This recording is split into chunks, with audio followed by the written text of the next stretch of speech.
The first announcement is about, of course, your homework. Homework 2 is due today.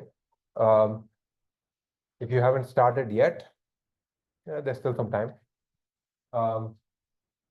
There's a lot of discussion on Piazza. We've been trying to catch up with that. Please check that out in case you have questions. Maybe your question's already answered, or maybe you have an answer to someone's question. Either way, check out the discussion on Piazza.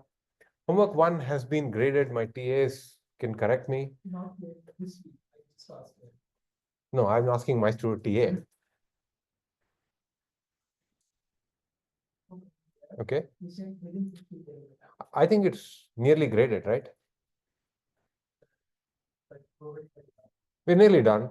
Should be available, I'm hoping today or soon.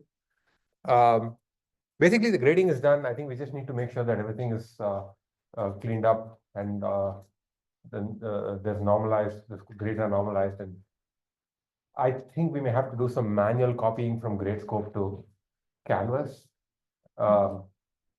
I hope we don't, but I'm starting to suspect we need to. Anyway, so you should get your homework 1 grades soon. Any questions about homework 2? Have people started? Okay, just checking. Okay, so that's about the homework. In case you just joined us, just a reminder that homework 2 is due today.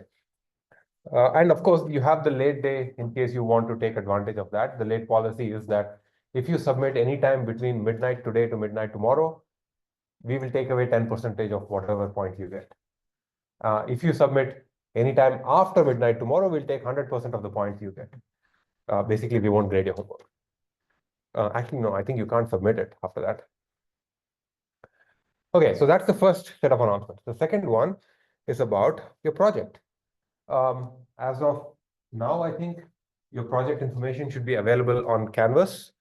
All the milestones are already posted there.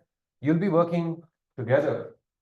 All of you will be working on a data set, not together, but independently, where the task is to predict whether an Android app is malware or not. And to do this, a research group here at Utah collected some data about 6 or 8 years ago now. And we're going to be using that data set. There's a question on Canvas. I'll come to that in a minute. The project is a fairly involved thing that you'll be working on for the rest of the semester. And there's a PDF on Canvas that gives you more details about what the task is and the various milestones. There are multiple milestones. One of those is actually next week, in fact. I'll tell you about it in a minute. But at a high level, what you'll be doing is you'll be downloading your data.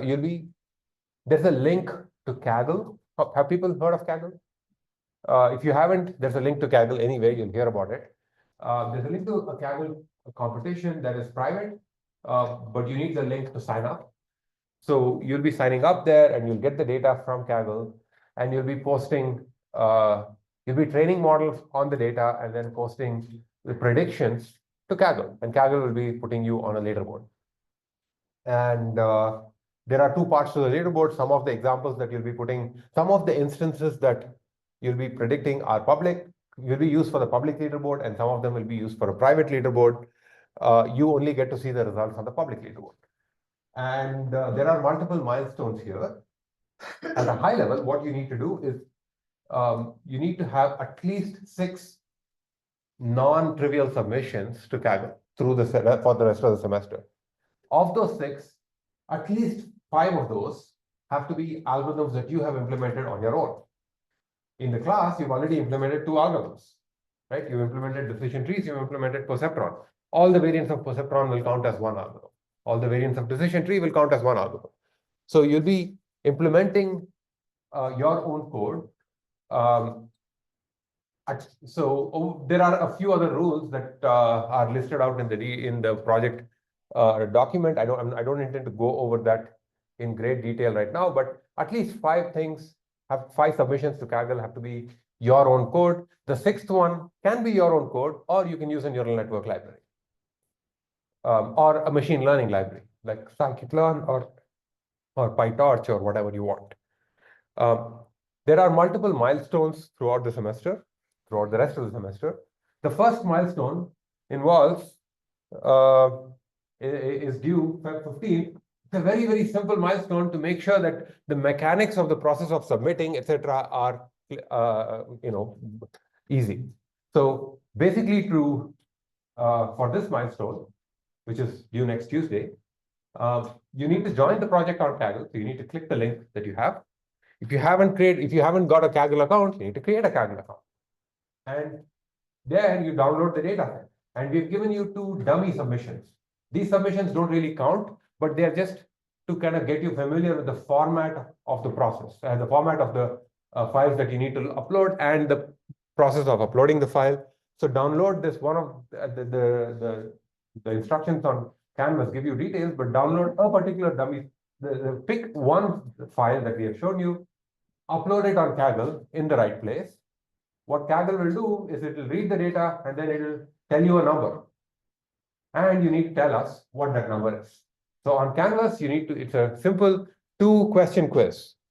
What's your Kaggle username so that we can actually monitor what you're doing for the rest of the semester? And what is the accuracy that the dummy submission gives you so that you are familiar with the process of uploading submission? This should not take very long. It's like half an hour tops. Okay?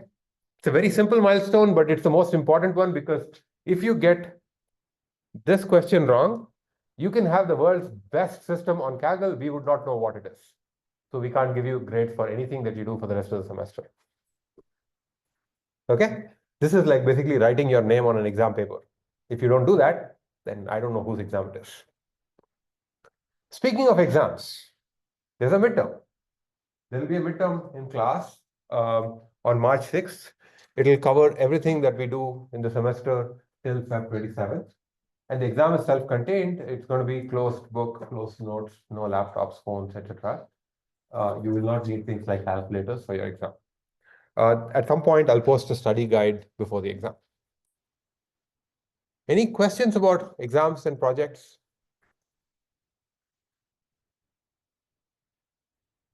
I want to go back to the project so that you think about this. Any questions about the project?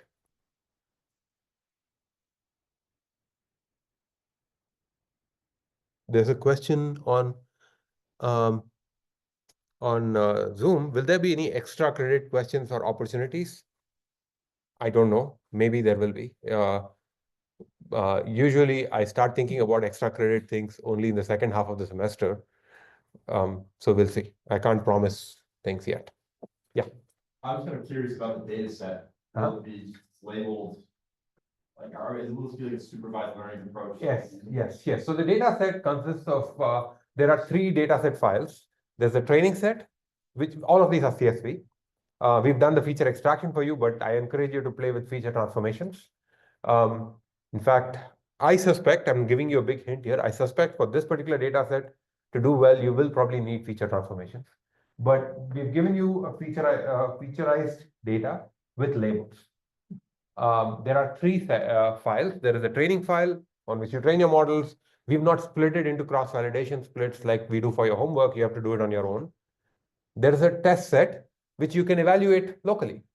And then there's the evaluation set, which is what you need to upload to Kaggle. And the evaluation set is what is the one that matters. The evaluation set does not have any labels. Actually, all the column called label is all just one. It's meaningless. So really, it's unlabeled data. The training and the test set are labeled.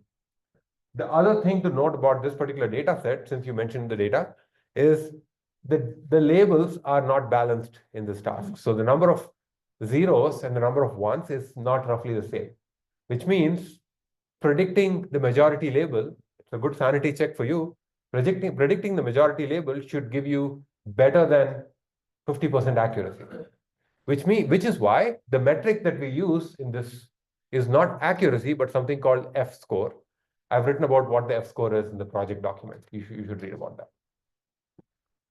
Yes. For the data, as you said, we can only use the libraries during the last submission, or is it like? For one of your 6 official submissions. It could be the first, it could be the last, I don't care, but only one. One question that comes up around this time is if you're familiar with Kaggle, people are put on a leaderboard, right? So according to the accuracy or the F score, you'll be ranked on the leaderboard. I want to assure you that your grades are not going to depend on your position on the leaderboard.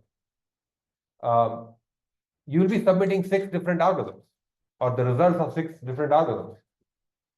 And your for each algorithm, let's take perceptron, since you're all implementing perceptron. For perceptron, or let's say average perceptron, I have a sense of, or we will have a sense of what you should expect with average perceptron on this data set. So if you're too far off from that, you lose points. So if your average perceptron is surprisingly, suspiciously good, or if it's surprisingly bad, then you lose points.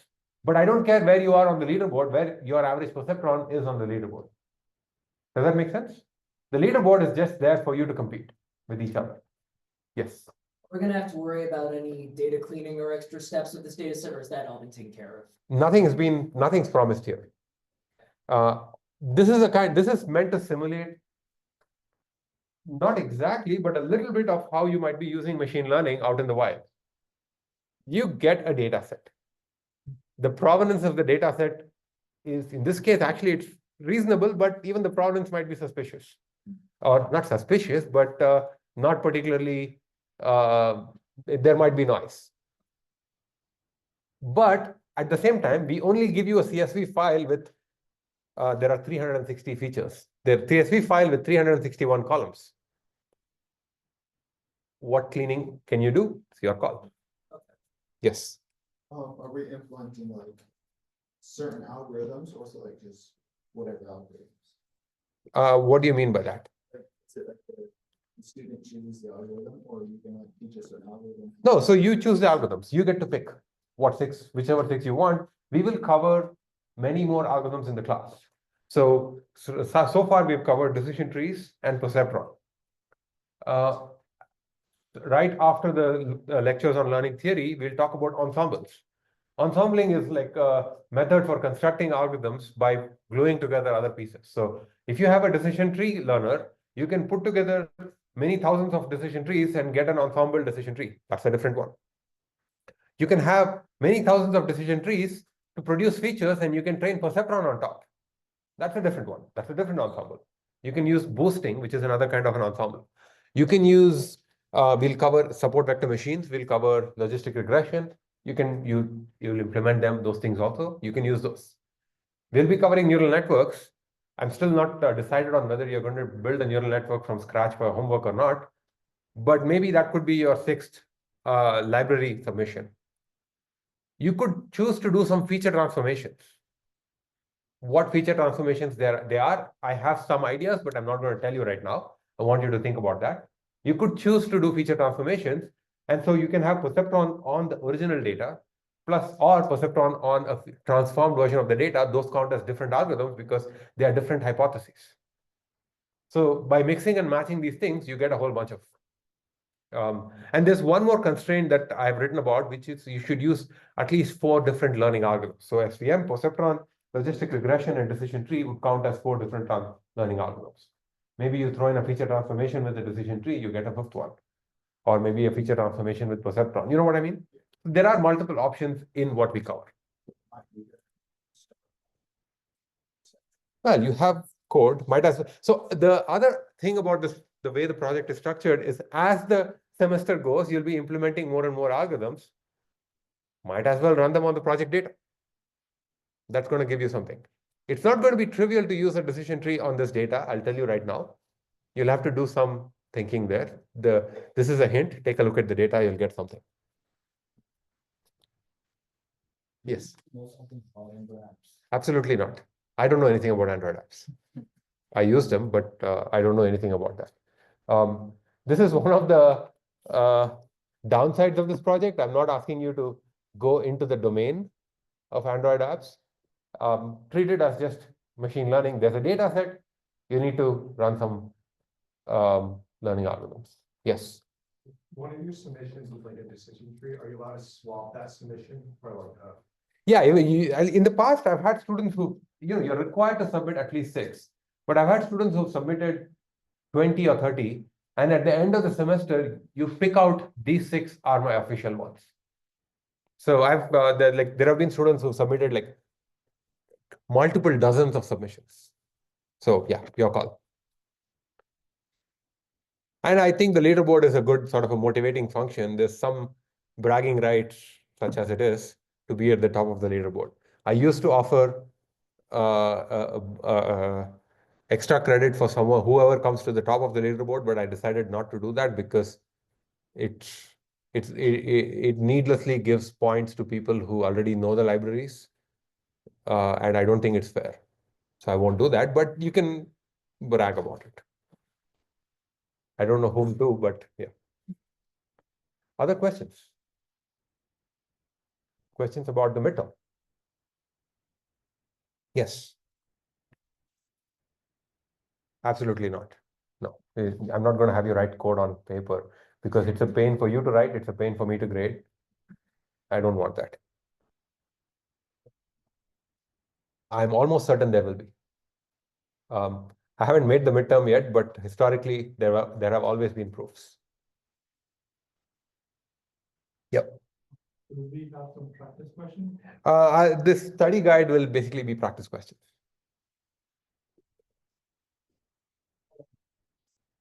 For the duration of the class, the midterm will be in class. It's basically the last lecture before the spring break.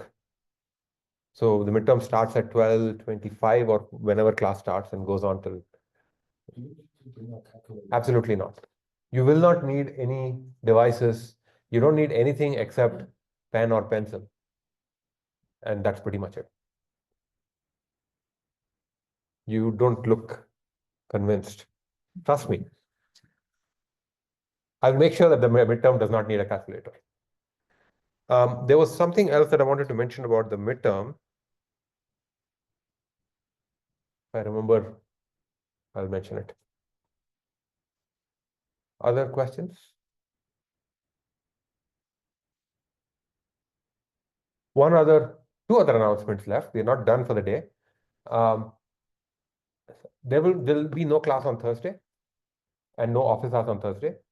I encourage you to look at the project data and get the project milestone done during that period on Thursday. We'll pick up our lecture on Tuesday.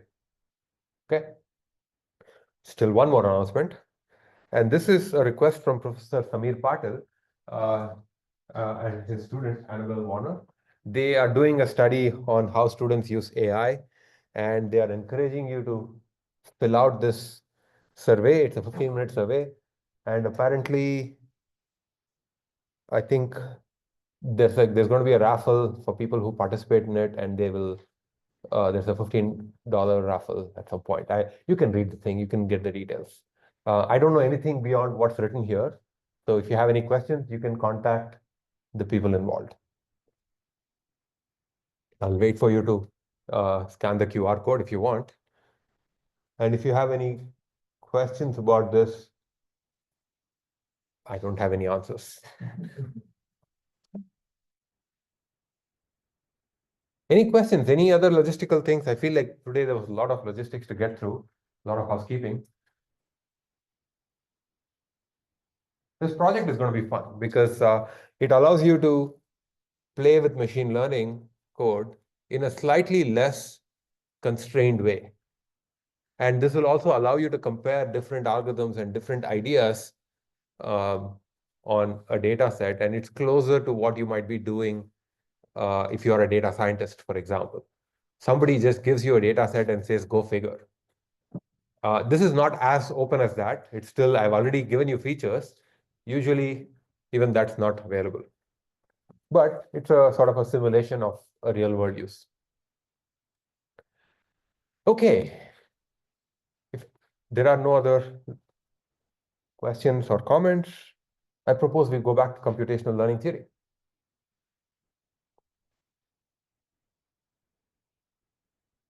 So we were in the middle of computational learning theory. In particular, we were looking at pack learning.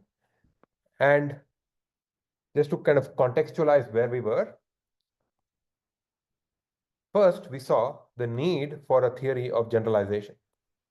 Then we looked at this definition of something called probably approximately correct learning. What it says is there's no hope that your learner is going to find the true concept exactly. So we can only hope for an approximately correct concept. So there's a certain error, epsilon, that we have to live with.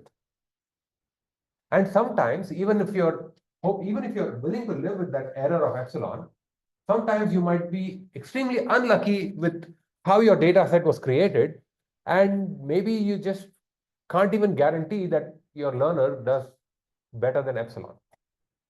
So that's why you have probably approximately correct. So with probability at least 1 minus alpha, your learner has a error less than epsilon. And we say that a certain concept class is pack learnable if you can achieve that with a sample complexity, with a training set of size m, where m is a polynomial in 1 over alpha, 1 over epsilon, the size of the hypothesis class, and the dimensionality n. This was the definition of pack learning. And then there's also an efficiency part of it. Your learning algorithm has to do that in time that is a polynomial in these exact things. That was the definition. And then we looked at a certain theorem that I called Occam's razor. Occam's razor basically said, if you have a finite hypothesis space and you have a consistent learner, a consistent learner is a learner that takes your entire data set and produces a model that assigns a perfect label for every one of the examples in the training set. So basically, a decision tree is a consistent learner. What this theorem says is if you have a hypothesis space that's finite and you have a consistent learner that sees m training examples, and that m is more than this quantity here, if it sees those many examples, and it produces a hypothesis that's consistent with all m of them, then it satisfies this pack criteria. In other words, if any hypothesis that's consistent with m examples, where m is more than this, will have an error less than epsilon, and the probability that it has an error less than epsilon is going to be high. It's going to be at least 1 minus alpha, 1 minus delta. Okay, so this was a theorem that we proved. I'm not going to go through the proof again, but this theorem is called Occam's razor because of this expression here. The number of examples that's needed is the complexity of that is proportional to log of the size of the hypothesis space. So if you have, remember that for pack guarantee, you needed polynomial in 1 over epsilon, which we have. We need polynomial in 1 over delta, which we have because it's logarithmic in 1 over delta. It's less than a polynomial. You need a polynomial in the size of the hypothesis space, which we have. And then there is n, which we need to figure out. I'll show you examples of how n comes in later.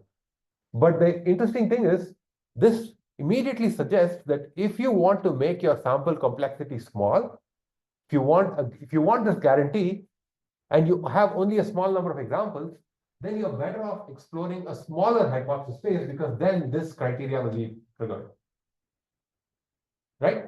So your smaller hypothesis space is a better hypothesis space to explore because this quantity here is going to be smaller, so you can get to this guarantee more easily. This is where we stopped. Any questions about this?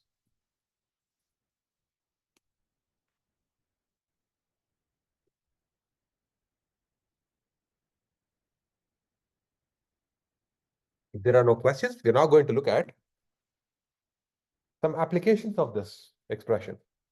So we're going to look at some positive and negative learnability results, where we now take that theorem and actually apply it to certain hypothesis spaces to see whether those hypothesis spaces are pack learnable or not. The first one that we'll encounter is the Boolean conjunction. And for your, just so that you remember, that expression is always going to be there at the top. So a Boolean conjunction, just to remind you, is an expression that looks like x1 and x2, xn. It says general Boolean conjunction, so I'm also allowed negations wherever I have no negations. I'm allowed a negation and not allowed negation. I'm also allowed not to have x1 at all. So now the question is, what is the size of H? How many Boolean conjunctions exist if you have n variables? We've seen this before.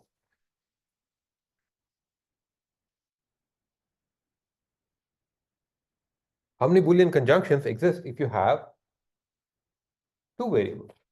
Let's consider only x1 and x2. Clearly, there's a conjunction called x1 and x2. There's also not x1 and x2, x1 and not x2, not x1 and not x2. Right? But there's also a conjunction called just x1. This is another one. It's a conjunction with just, x1 and what? Just x1. Similarly, x2, not x2. There's also a conjunction that just says true everywhere. It's like a multiplicative identity. It's like multiplying with the number 1. Saying that something is true is trivially a conjunction. How many conjunctions do we have? 9. Can you extrapolate this to n? And also tell me how you get there. Yes. You can just, it's gonna be like 3 to the n. There's an answer. There's a claim of 3 to the n. Imagine if like you're putting x1, there's gonna be like a two space, and you can just plug x1, not x1, or null. Let's call it a true. Yeah.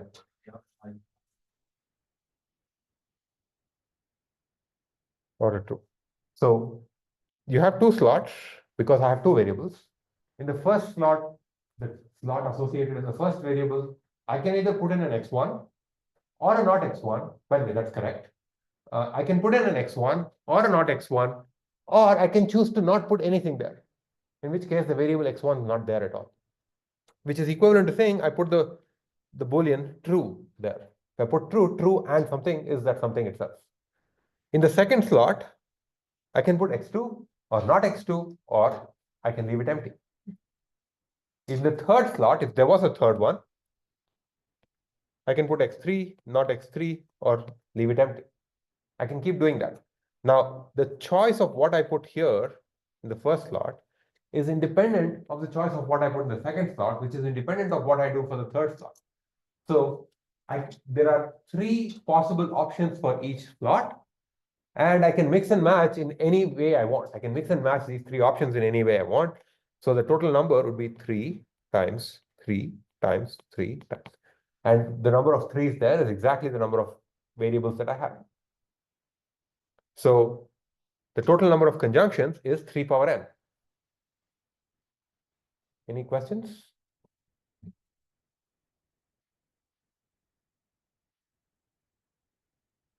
So this is a kind of argument that's going to be useful for proving things as we go along. So you need to get comfortable with this. The total number of conjunctions is 3 power n.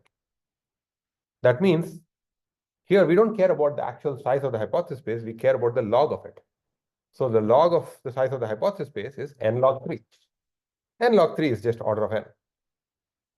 Right? So the number of examples needed, I just plug it in here, is 1 over epsilon times order of n plus log 1 over delta. Look, we have an expression, the sample complexity, that is polynomial in 1 over epsilon, polynomial in 1 over delta. The size of the hypothesis space has disappeared, and it's polynomial in n. So what that means is general conjunctions are pack learnable.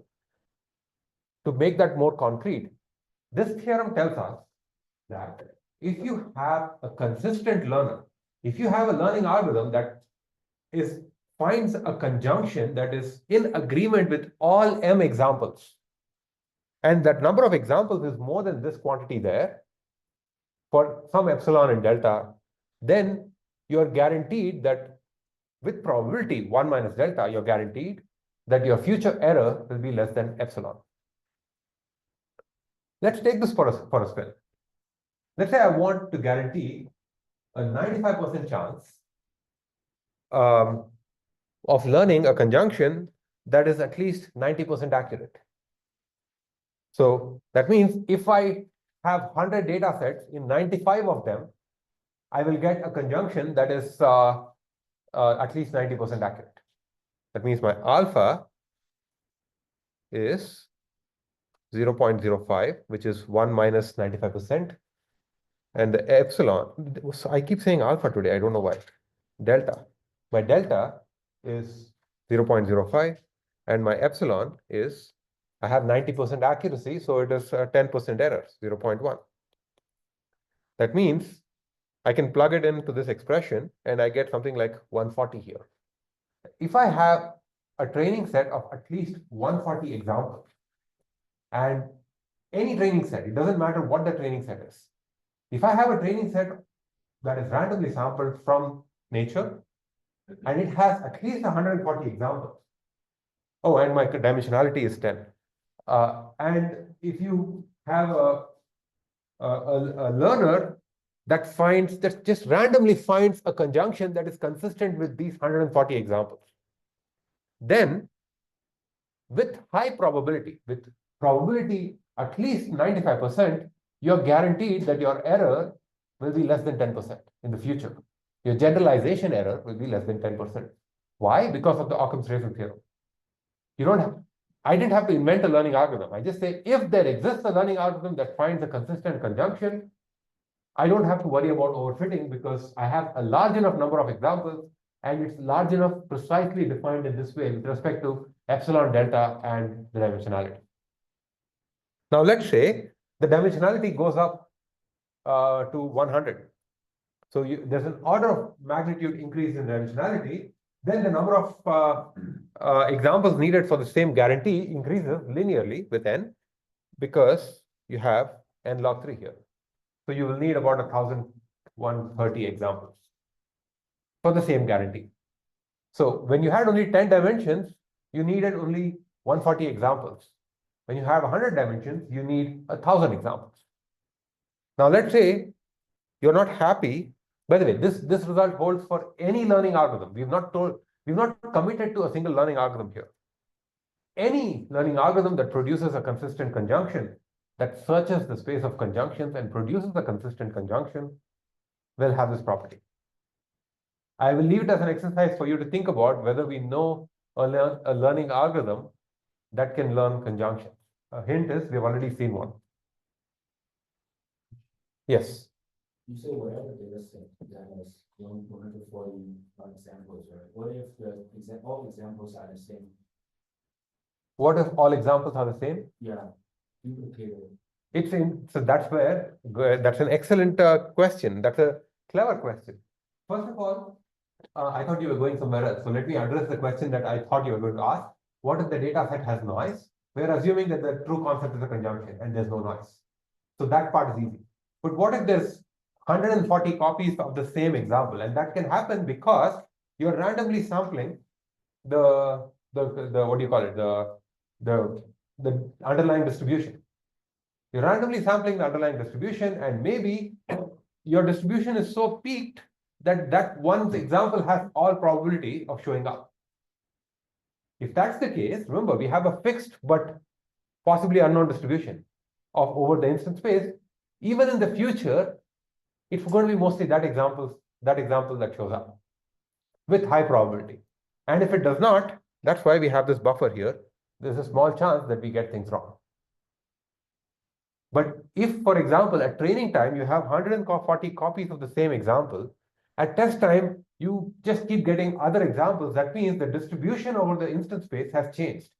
At training time, you you have a distribution that is only that example, where only that example seems to show up. At test time, if only other examples show up, that means you have violated that assumption that we started with for pack learning, which is a fixed distribution over the instance space. And it's also possible that even if the instance space distribution is fixed, it's possible that you got incredibly unlucky. And 140 times when you sampled, you got the exact same thing. Imagine rolling a die and getting 140 sixes. It can happen, but it's a very low probability event, but it's not zero. It can happen. You get very unlucky, and that's where we have the case where learning fails. That falls in the other 5%. Does that clarify things? Other questions? So what we saw was when you have 10 features, you needed 140 examples. When you have 100 features, you need like 10 times those many. When the dimensionality goes up linear, gets multiplied by 10, the number of examples also roughly gets multiplied by 10. So there's an order of magnitude change in the dimensionality. There's an order of magnitude change in the number of examples needed. And now let's say, instead of a 95% confidence, let's say you want 99% confidence. You want more confidence that your learner will be good. Then the number of examples will go up slightly.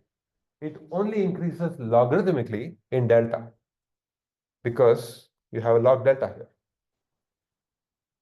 So to increase the confidence, you need only a few more examples. But if you increase the dimensionality, if you decide to throw in extra features just because maybe it's good, then you're going to make learning harder.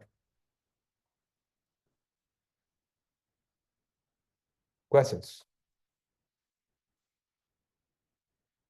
Clear that last goal is increasing the confidence to 99% after applying the n is equal to 100. Yes. I'm almost certain that's the case. It's probably worth checking my math though. I'm almost certain that's the case because from here to here is an order of magnitude increase. Yeah. Other questions? This sort of analysis is not going to be very useful for any practical learning algorithm that you're going to implement because, well, you do not have a consistent learner. And even if you do, your consistent learner, the decision tree, which is a consistent learner, is exploring the set of all possible Boolean functions, which is not the set of conjunctions. Eventually, we'll look at all possible Boolean functions. Let's look at another class of functions. This one's a little bit more complicated. This is a class called 3CNF. CNF stands for conjunctive normal form. 3 conjunctive normal form. Have people seen CNFs before? Some subset of you, well, a subset of one, I think. It seems. A CNF is a Boolean expression that's nothing but an AND of a bunch of ORs. Okay? It's an AND of ORs. A 3CNF says it has the following structure. You can have an AND of as many ORs as you want. So you have an OR here, an OR here.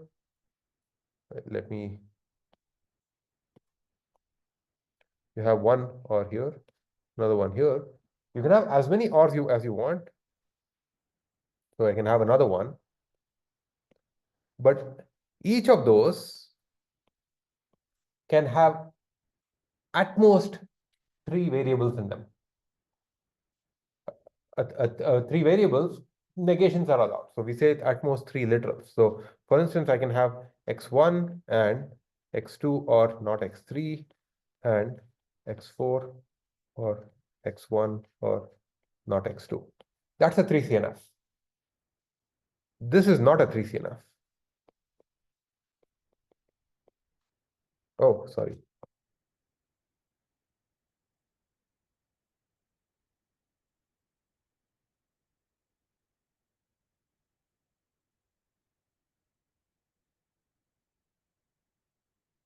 Why? Because there are 4 things here.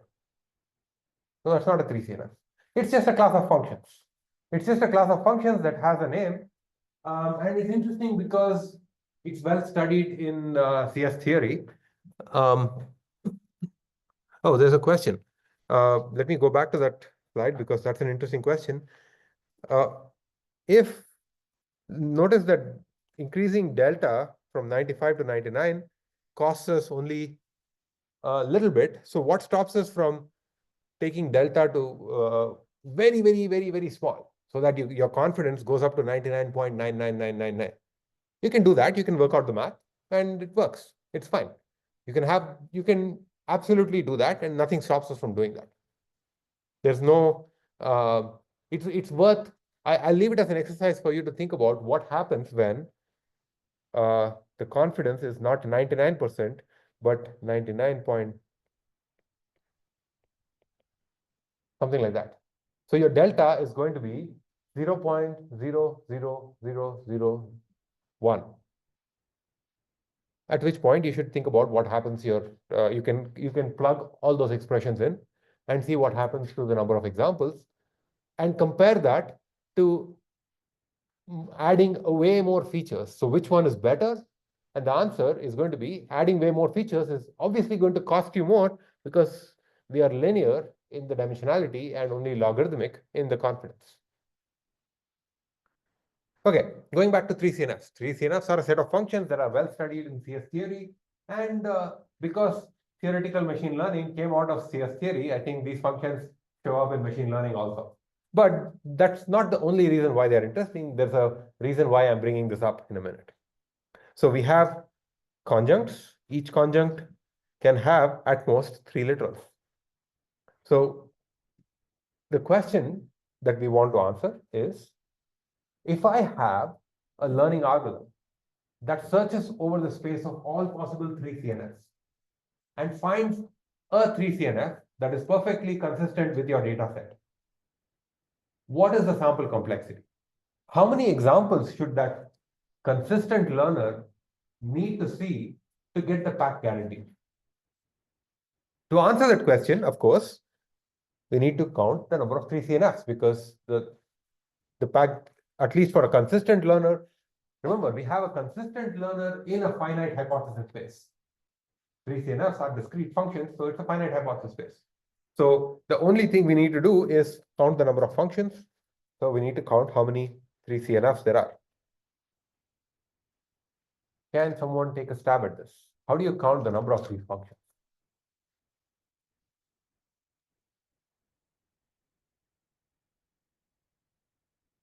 To start things off, how many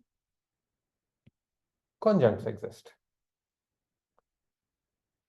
Forget 3CNFs. How many disjunctions are there that have at most 3 variables in them? At most 3 variables. Forget everything else. I have n features, n variables in all. And I want to create a disjunction that has 3 things in it. How many such expressions exist? And I don't need an exact number or a very clean expression. Like a loose upper bound will also do. Don't make it too loose and say many. Something in terms of n.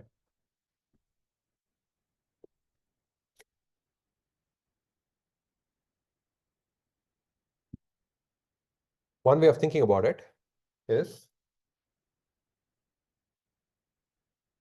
this picture that I drew is a little bit misleading. I drew that mostly to confuse you. Let's keep that aside for now. I have n variables. Instead of thinking of n variables, so I have things like x1, x2, xn. I have those. I also have their negations, not x1, not x2, not xn. Now, that means I need to build an expression with 2n possible things. I have a vocabulary of 2n expressions, and now I need to choose 3 of those things. If I chose any 3 of those, I can put them in those slots and I get a different conjunct. Yes, So then would it be 2n choose 3? it is 2n choose 3. There are some caveats. If you choose an x1 and a not x1, then they kind of kill each other, but that's okay, because if I have x1 here, not x1, and x2, that's the same as x2. So I have the conjunct called x2, which is okay. But there are a few other caveats, but this is a loose upper bound. Like I said, I don't care about an exact number. What is this as a polynomial?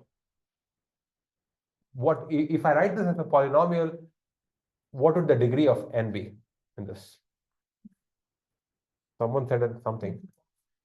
It's roughly order of n cubed. Why? Because you're multiplying 2n. You can expand the definition of that, right?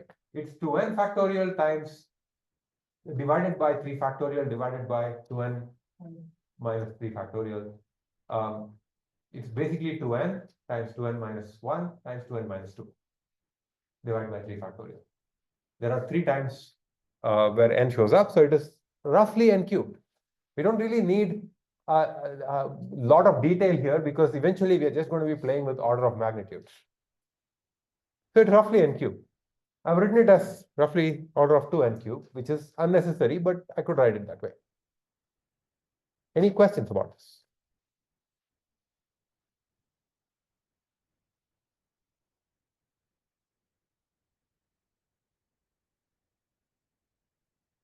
Yes. So are we assuming there is not also just like a true label?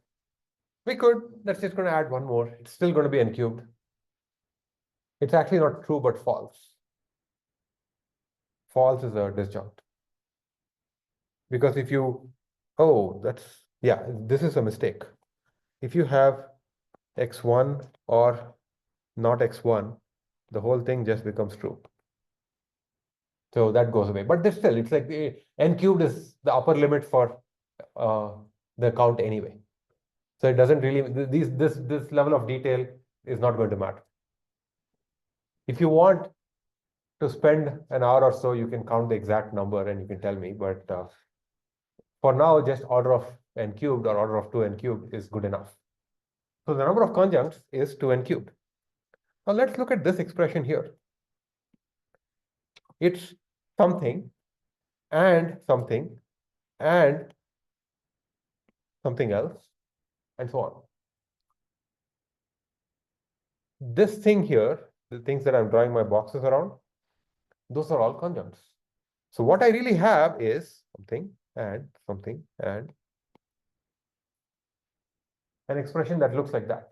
I need to build a big conjunction. To build that conjunction, I can pick any of these conjuncts, put it here. I can pick another one of those, put it here, and so on. I can keep doing that all the way through. How many ways can I just combine things here? Yes. Each conjunct can be either included or not included, so you get 2 to that number. That's exactly right. Instead of thinking of it in the way I've drawn here, let's say that there are 2n cubed slots. I have a set of, this is conjunct 1, conjunct 2. This slot belongs here. This can go here, and so on. And this can go here. Or I can choose not to put anything there. Either C1 can show up there. C1 is basically one of the 3 conjuncts. Either C1 can show up there or nothing shows up there. C2 can show up in the second spot or nothing shows up there. For each slot, we have 2 things. So it's 2 times. And how many times am I multiplying the 2's? It's 2n cubed. So the 3CNF is nothing but a conjunction with those particular variables. Negations are not allowed because I can't negate the conjunct. So the number of 3 CNFs is nothing but roughly order of 2 power n cubed, 2 power 2 n cubed, but doesn't really matter. The constant doesn't matter in the polynomial. This is a rather more involved argument than we have seen before. And I want you to go back and kind of revisit this and convince yourself that I'm not tricking you in some way. But the number of 3 CNFs is order of 2 power n cubed. Now we are done. We can now try to answer the original question, which is what's the sample complexity? Well, we have the size of h, so we can plug this in here. When we plug it in, we just need the log of the size of the hypothesis space. Log of 2 power n cubed is nothing but is something in the order of n cubed. I'm not even going to write the full expression there. I'm not going to write this full expression because we are done. We have something that's already polynomial in 1 over epsilon. We have something that's already polynomial in 1 over delta. The only thing that we needed was something to be polynomial in the dimensionality, and n cubed is a polynomial. So because the log of the size of the hypothesis space is a polynomial in the dimensionality, the sample complexity is a polynomial in the dimensionality. The number of examples you need, the number of examples a consistent learner needs to have this pack guarantee is polynomial in the underlying dimensionality of the problem. And that means that 3 CNFs are pack learnable in the consistent setting.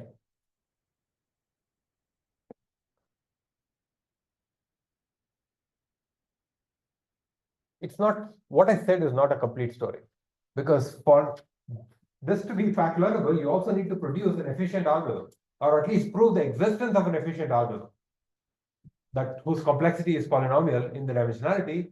I'll leave it as an exercise for you to invent one. It's a nice puzzle to think about. I'll move to another class of functions. And this goes to the question of decision trees. So decision trees can find a consistent, the decision tree learner that we saw, ID3, can find a consistent hypothesis, a tree that fits the data, no matter what function that was used to produce the data, right? Which means a decision tree is a consistent learner for the class of general Boolean functions. Every Boolean function corresponds to some decision tree, and your ID3 can find it. So now the question is, are general Boolean functions pack learnable? How many general Boolean functions are there? Yes. Or did you have a question? I'm saying no. No. Okay. There's a thumbs down there. Do you want to expand on that? Use by answering this question first. It's like 2 to the n. There are 2 power n possible Boolean functions, and I'm not going to repeat this argument. I've already explained why in a few times. There are those many Boolean functions. The log of that is exponential, which is log of this quantity is 2 power n, which is still exponential in the number of features, which means general Boolean functions are not pack learnable. Even though your decision tree learner could perfectly fit the data set, it does not have any guarantee that it's going to do a good job on future examples because of this criterion. What does good job mean? There is no guarantee that your future generalization error will be less than epsilon,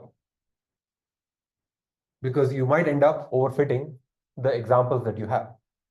Or equivalently, another way of thinking about it is the number of examples that you need to overfit is should be greater than 1 over epsilon log size of h. Log size of h is 2 power n plus log 1 over delta.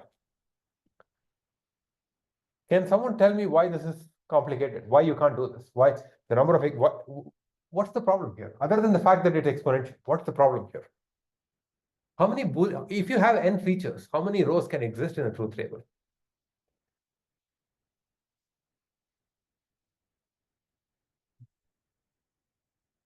If you have 2 features, how many rows will your truth table have? If you have 3 features, how many will you have? If you have n features, 2 power n. So there are 2 power n rows.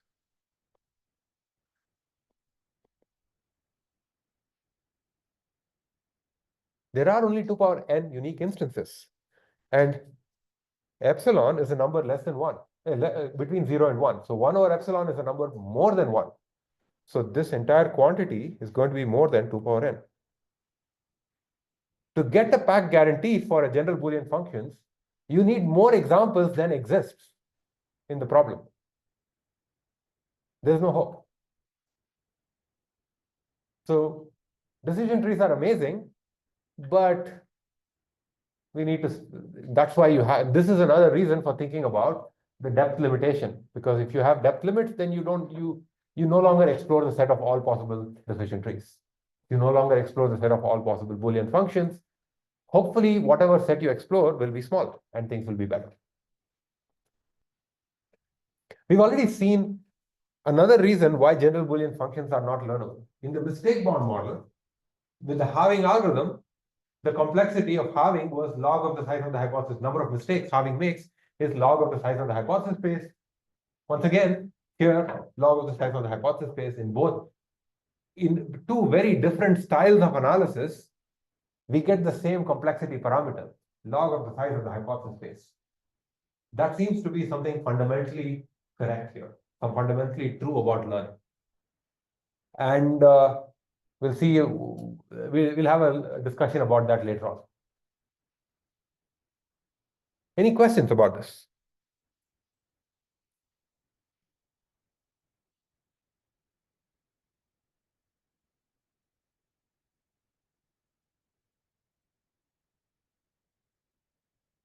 When I see a stunned silence, I'm just hoping that you are surprised by the results of this analysis and not confused. If you don't ask me questions, I can't answer them.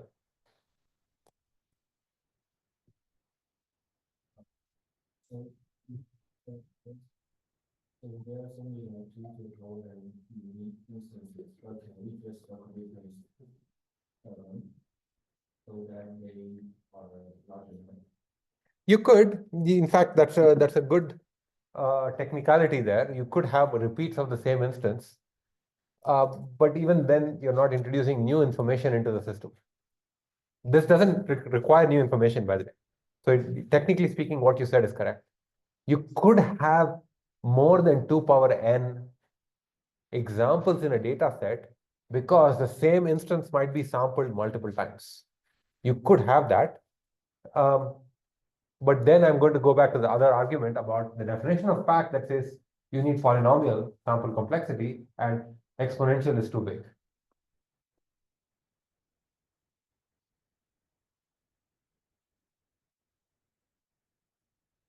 Other questions?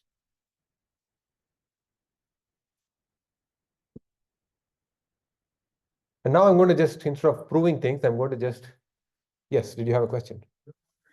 Did you say that if you add a depth limit, you might be able to make it pack learnable, or is that just like shrinking your? If you have a depth limit, let's think this through. So the question is, if you have a depth limit in your learning algorithm, meaning your decision trees, let's say, your ID3 is limited to depth 3, let's say. Now, how many depth 3 decision trees exist? It's definitely less than 2 power 2 power n, which means the size of your hypothesis space is smaller. It's cubic, roughly. That means that you have the sample complexity becomes very much like your K 3 CNF. So with a depth 3 decision tree, you will end up, the number of decision trees whose depth is 3 is far, far less than this quantity here. It's far, far less than something that is super exponential. So the log of the number of that count is going to be polynomial in the dimensionality. So if you have a depth limited decision tree learner, and you find a depth limited decision tree that's consistent with your data, then, and you're guaranteed to find one that's consistent with the data, then you're in good shape. The consistent part is non-trivial. We'll drop that assumption most likely next week.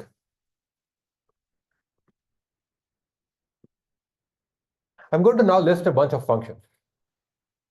And I don't expect you to remember what these functions mean. I don't either. I have to always look them up.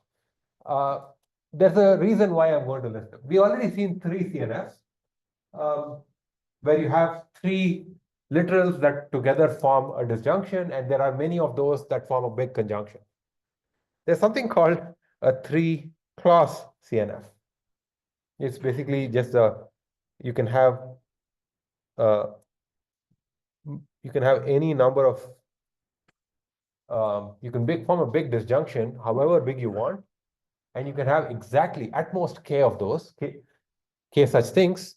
In a 3 CNF, I could have any number of these things, or any number of these things. Let's say 3 CNF, but here you can have only a something or something or something.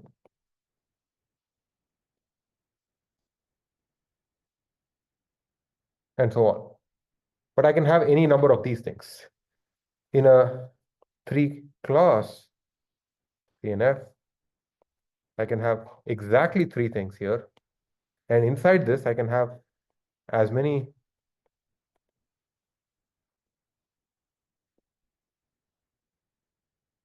disjunctions as you want, a disjunction of as however big you want.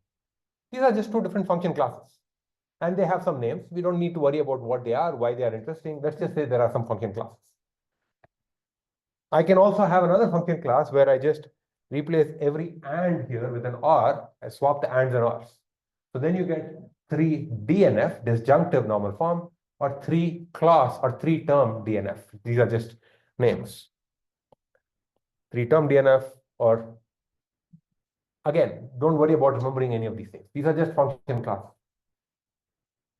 Based on just the definition and the kind of analysis that we just saw, you should be able to prove that all of them are pack learnable. You don't need to know the definition of this in your head, but given the definition, you should be able to, maybe that's a good homework question, prove that this is pack learnable.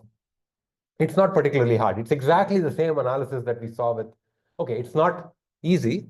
It's a bit involved, but it's not very complicated, I would say. The point here is all of these function classes are pack learnable in the consistent model. Now, why am I telling you this information? If I tell you that these are just some names of functions and I'm asking you, no, don't bother remembering them, why should I bother actually telling you about this? There's a reason. Now, this last object here is fascinating. A 2-term DNF.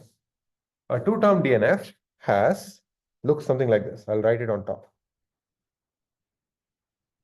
So I have a or, I have something or something else. Inside this, I can have an and however big I want. But exactly 2 such things should exist. Is the shape of the function clear? It's a bunch of features that are all possibly with negations that you join with a conjunction. You take another different bunch of features. So you have a bunch of features that you join with a conjunction. You have another different bunch of features you join with a conjunction. Your function is true if this conjunction or that conjunction is true. And everything else is false. Okay? It's basically a disjunction of 2 conjunctions. That's really what it is. So now let's say nature comes to you and says, I have a 2-term DNF that's hidden. I'll give you a data set. You get to choose to learn it. What hypothesis class will your learner explore? Nature has confided in you that its true function is a 2-term DNF. It may sound like a trick question. If nature tells you that it's true, the true function is a conjunction, what class of functions will you learn? A conjunction. If nature tells you that the true function is a 2-term DNF, what class of functions will you learn? A 2-term DNF. You'd think that. Turns out it's a trick question. Turns out, we only talked about one side of this fact story, where we talked about polynomial sample complexity. If you have m examples and m is polynomial, then life is good. But what about computational complexity? You need an algorithm that can efficiently search the space of two-term DNF to find the right one. It turns out, for two-term DNFs, and I'm not going to prove anything here, for two-term DNFs, exploring the space of two-term DNFs is computationally too expensive. The search algorithm, to be more precise, it's an NP-hard problem, if you're familiar with NP-hardness. Determining whether there's a two-term DNF that's perfectly consistent with every single example in your training set is computationally intractable. The time complexity for that is not known to be polynomial, which means two-term DNF and k-term DNF in general is a function class that has a polynomial sample complexity, because there are only that expression that we have, the log of the size of the hypothesis space, is polynomial in the dimensionality. But the computational complexity for learning a two-term DNF is not polynomial. So it cannot be efficiently pack learnable. Any questions? I'm not showing any proofs here. It's just a statement about nature. With pack learning, you can't just look at the sample complexity, though that's the one that we often look at. It's also important to keep in mind that you need to actually have an algorithm that can do the search. And if that algorithm is not going to be efficient, then there's no hope.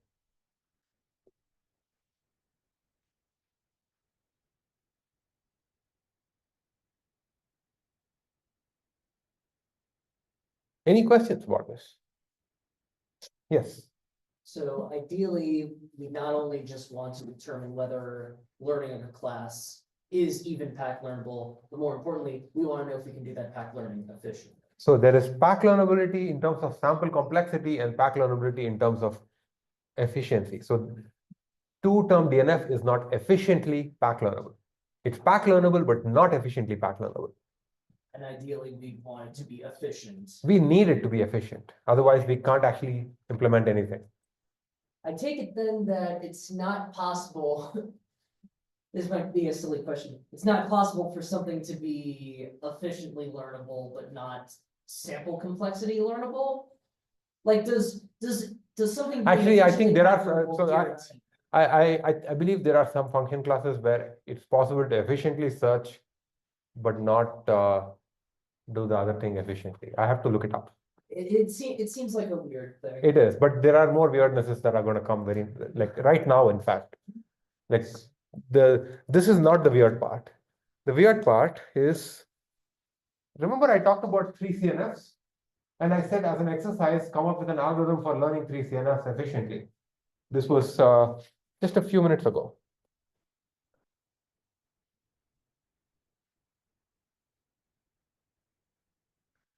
I said we need an efficient algorithm to find a consistent 3 CNF, and I left it as an exercise to find one.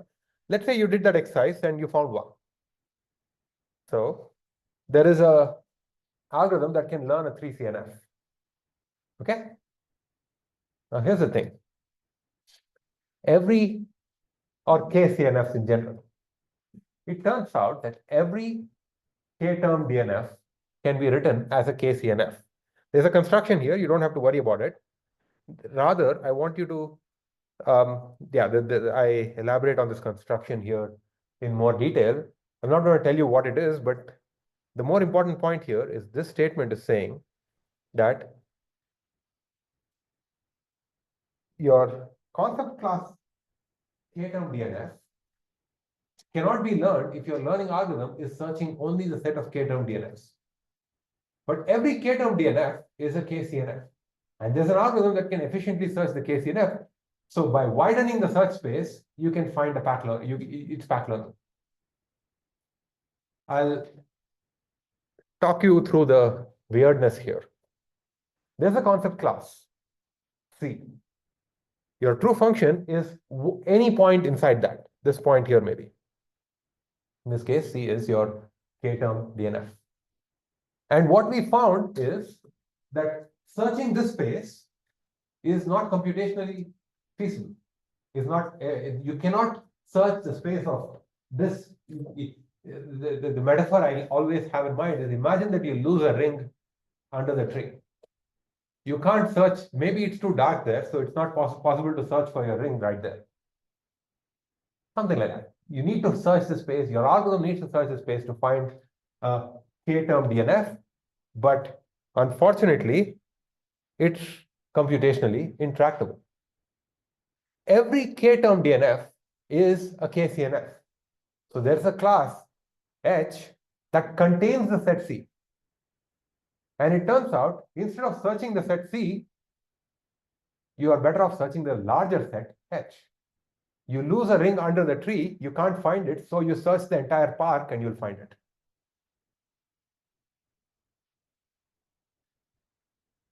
What's going on here? It's an unintuitive result, right? The idea, the catch here is, you might find another function that's in this intersection that's not a k-term DNF, that's consistent with the data, and your KCNF learner will be happy with it. You're not guaranteed that you'll find a k-term DNF. You'll only find a KCNF, which is okay. Yes. So to take it to that analogy you were talking about losing the ring, Oh God. would this be an example of, you now search the entire park and you find a different ring, but you could You just need a ring. You just need a ring. Yes. Okay. Yeah.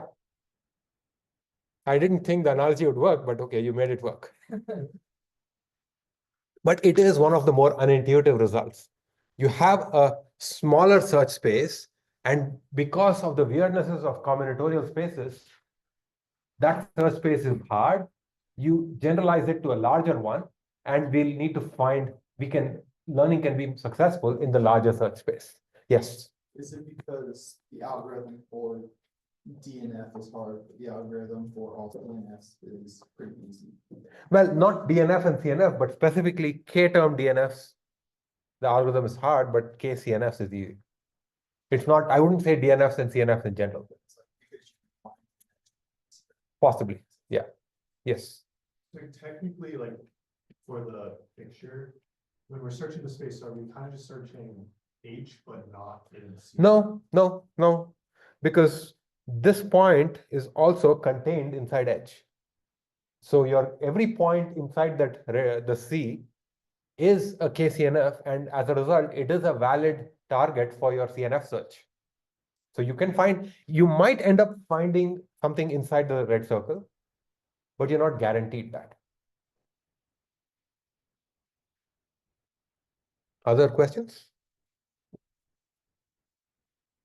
We've already seen something like this before. This is about the importance of representation. Some concepts that cannot be learned in one representation using a certain class of functions can sometimes be learned by using a different, more expressive representation. Where we saw that before was when I said when we have conjunctions and disjunctions and M of n functions and all of these things, instead of inventing a new learning algorithm for each one of those in the mistake-bound model, and we saw a counter example there, I'll not talk about that right now. Instead, just use the class of linear classifiers, which contains all of these things. And you can use perceptron, and you get a mistake-bound algorithm. Similar sort of an idea. The set of linear classifiers is richer, more expressive than conjunctions, and yet you can learn these functions efficiently. Okay, yeah, so we've seen this idea before. In the few minutes that are left, I want to just go over a list of negative results. We've seen some positive results, and I want to just talk about some negative results as well. There are two types of non-learnability results here. The first one involves computational complexity, where to show that something is not learnable, basically we need to show that this concept class cannot be searched efficiently using the tools that we know from algorithms. using the analysis of algorithms, and basically it all the proofs, negative results in this proof, in all the proofs of these negative results essentially boil down to the same statement. This concept class cannot be learned unless P equals NP. There's a lot more to that, but roughly that's what it ends up becoming. Then there's another class of negative learnability results, which are more about information. Whether there is sufficient information in a finite sample that can help you disentangle this hypothesis from this other hypothesis. Think of your training examples as providing clues to your learner to help it identify the true hypothesis or something that's good enough. Is there enough information in these clues to find one? And this is basically a sample complexity result, which says that if your concept class is rich enough that you have a polynomial number of examples, and it can only a polynomial number of examples can help identify the right hypothesis. So quickly showing you some, I want to show you some results that are belong to these types. From the computational complexity point of view, I just mentioned the K-term DNF is not learnable. There's a cool paper from the 1980s that shows neural networks of even a very tiny neural network, 2 layers, 3 nodes, only 3 nodes. If you've seen neural networks, this is like a cartoon example of a neural network, really. We've not covered neural networks yet, so it doesn't really matter. But a really tiny neural network is not learnable in the consistent model, it turns out. There are certain classes of functions called read once Boolean formulas. So a certain variable can show up only once in the expression. Those are not learnable because of computational complexity reasons. Quantified concepts where you have for all or there exists first order logic is not learnable because of computational complexity. From the information theoretic point of view, we saw this arbitrary Boolean functions, basically the idea that if you have 2 power n functions, things are not good. Some of you may have taken models of computation and you might know what a deterministic finite automaton is. If you've not taken models of computation, you don't know what that is. That's the same as a regular expression. If my true concept is a regular expression that either matches or does not match a string, and you're searching over the space of all regular expressions using a finite data set, turns out the sample complexity is not very friendly. Context-free grammars, which are the kinds of things that we use for programming languages, not learnable. These are all like toy results.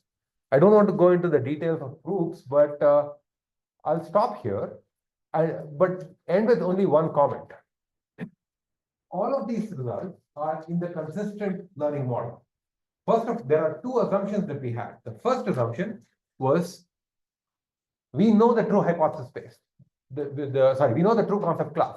Nature has revealed the class of functions that it chooses the function from. Which means if we are trying to search over regular expression, somebody has already told us that the true concept is a regular expression. That's a piece of information we never had.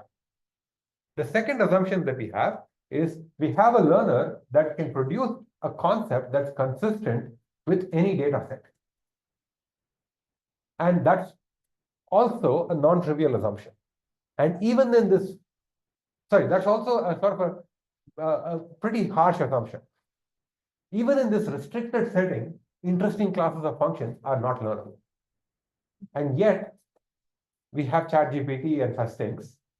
So I want you to kind of reflect on what's going on here. There seems to be a mismatch between what the theory claims is possible and what is actually possible that we see. We are a minute over time, so maybe if you have a question, can we take it offline? Okay. Reminder that we do not have class on Thursday. I encourage you to use that time for getting the project milestone done. Don't forget your homework. I'll see you next week.